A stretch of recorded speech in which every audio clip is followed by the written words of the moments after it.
Cian O'Callaghan, and firstly just want to say that never before has the opportunity or the need for action from government to address the housing crisis been so great, and never before has the opportunity for government to address the housing crisis been so great. The Housing Commission, in their report that was published in May, stated very clearly how we need 60,000 homes a year, new homes a year, to be delivered, and currently only about half of that is being delivered. So this budget presented the government with a great opportunity, a golden opportunity, to take radical and decisive action to ensure that we get enough housing, and particularly affordable housing, that is desperately needed in this country. And there's a generation watching on today, stuck at home in their childhood bedrooms, a generation absolutely horrified at a government that has failed to grasp at this moment and to grasp this opportunity. This budget is a real kick in the teeth for renters who are paying exorbitant rents, for every adult who is stuck in their childhood bedroom, and for every person who is currently experiencing homelessness or is in fear of becoming homeless. The context of this budget, just to say in terms of housing, for renters, when Fine Gael took office, initially, someone looking to rent a place faced paying an average rent of €757. That's when Fine Gael took office. Now the average rent has risen to a whopping €1,612 as an average rent. House prices since this government have taken office have increased by more than €80,000.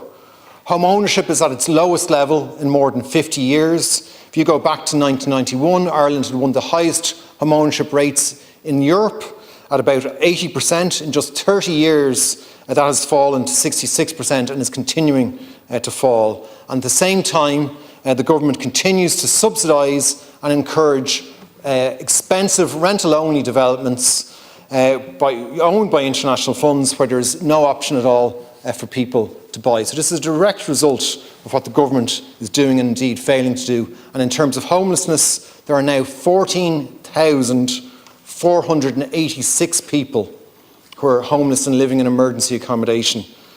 When Fine Gael took office, this number, it was too high, but this number was 3,808. So that's a 280% increase since Fine Gael have taken office. Rough sleeping in Dublin in the last year alone, and this is not including international protection applicants, has increased by 56% under this government in the last year alone. And child homelessness has reached record levels. And yet Minister O'Donoghue told us earlier on that this government wants Ireland to be one of the best countries in the world to be a child. Well, if the government is serious about that, you could start by tackling child homelessness and eliminating child homelessness, but we don't see measures in this budget to do this. And it's important, Cian O'Callaghan, just to say, when we talk about all these numbers, there's humans behind all of these numbers. Last week, at an event organised by the Simon community, I met two people who had previously been homeless, had come out of that, are now in housing. And they talked about how the trauma that they've experienced when they were living in homeless emergency accommodation, how they'll never recover from that, how every week they count themselves lucky to be alive, and how utterly traumatised and scarred they were by the experience of having no personal space, not having proper support and care, and feeling constantly under threat. And that's just two people behind those staggering numbers that this government is responsible for. And all this is happening in the context of a budget surplus of €25 billion that could be used to end homelessness and to build the tens of thousands of affordable and social homes that we desperately need to fix this housing crisis. There's more than enough resources available to fully fund the Social Democrats' affordable housing plan, which would see us build 50,000 affordable purchase homes over the next few years, in addition to what can be delivered in terms of social housing and indeed by the private housing delivery. There's simply no excuse not to tackle the housing crisis in this budget, and yet the government have failed to do this. In terms of specific measures in this budget, the pathetic 5% increase on stamp duty announced by the government shows on bulk purchase of homes, shows they simply are not serious about tackling this at all, and they do not want to stamp out the practice of multi-billion euro funds snapping up homes and pushing up prices and pushing out first-time buyers. We saw this happening earlier this year in my constituency, for example, County Corlin and Belcamp Manor, where 85% of the new homes were snapped up by a fund.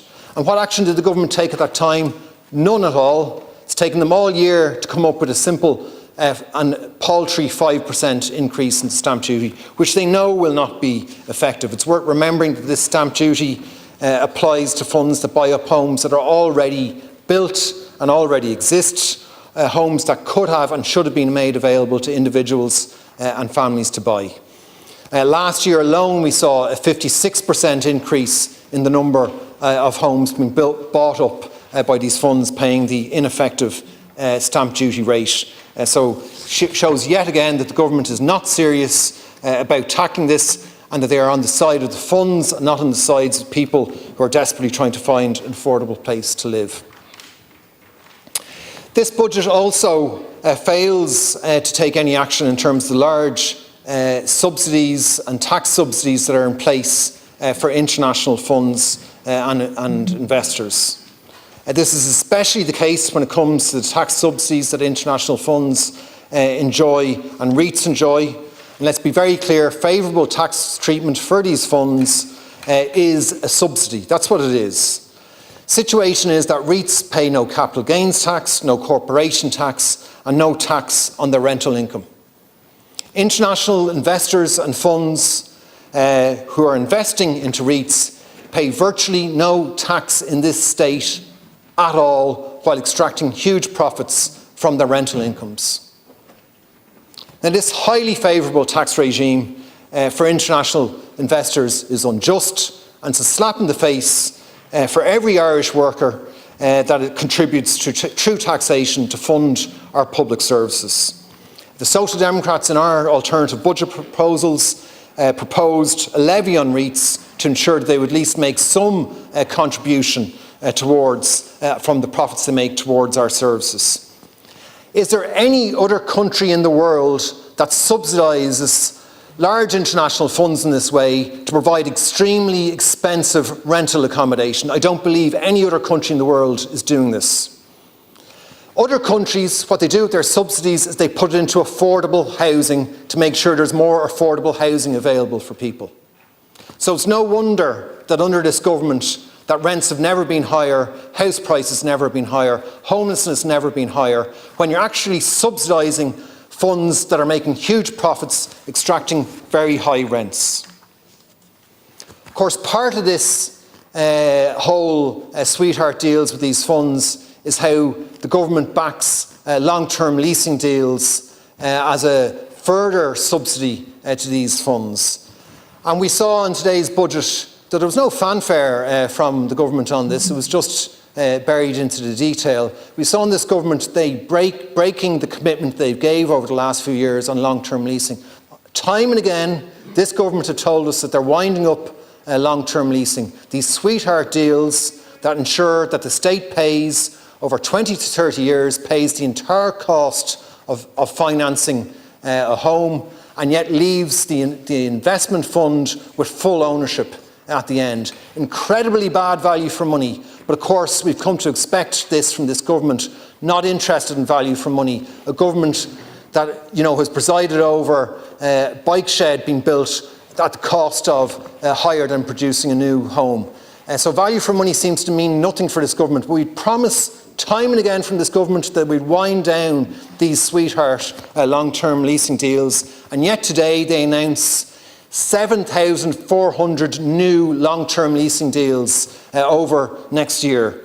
So that's going to be on top of the 38,000 long-term leasing deals that this state has already signed up for. This measure is simply a bailout for developers, for projects that are not viable otherwise to build. What the state should be doing is buying up these sites that aren't viable and putting in social and affordable housing on these sites instead. The approach the government is taking is the worst possible approach in terms of value for money, and means in 20 to 30 years, while these loans are paid off by the taxpayer, we will not own a single one of these homes. This bankrolling of these developments and bailing out of speculators in terms of these sweetheart deals, there is simply no justification for it whatsoever. In terms of the vacant homes tax, the increase from 0.5% to 0.7% is pathetic, will not act as a deterrent to anyone sitting on a property and watching its value increase by doing nothing by about 10% a year. It's yet another half-hearted measure by this government to make it look like they're doing something about the housing crisis. We need a vacancy tax, as the Social Democrats have been saying repeatedly. We need a vacancy tax with teeth to bring tens of thousands of vacant homes back into use. The Social Democrats, in our alternative budget, we proposed a vacancy tax of 10%, which would be effective. It's time to stop fiddling around with tiny increases year after year on this, and to take the housing, homelessness and vacancy crisis seriously. I want to talk, Cian O'Callaghan, just for a minute about housing adaptation grants, and it is welcome that the government have announced income threshold increases and maximum grant increases in terms of housing adaptation grants. Housing adaptation grants are an excellent support to help people to stay in their homes and continue to live independently. They're very good for people's well-being and their health.